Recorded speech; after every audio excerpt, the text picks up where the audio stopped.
This video on the FARGO HDP6600 card printer demonstrates how to replace the main board. Remove the printer corner panel.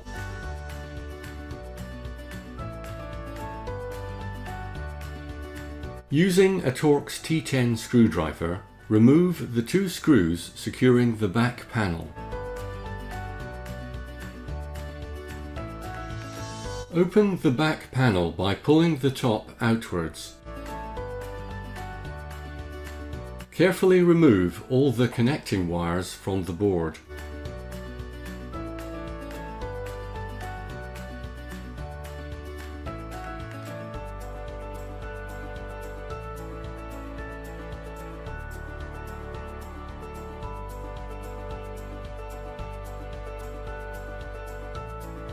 Using the Torx T10 screwdriver, remove the 10 screws securing the board to the back panel.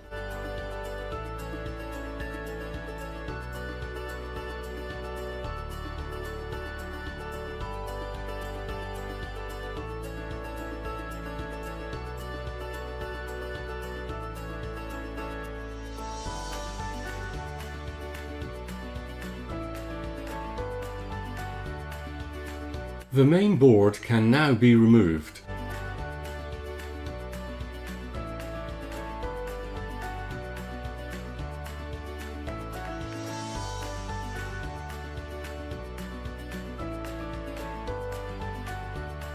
To see more technical videos, please visit our HID YouTube channel.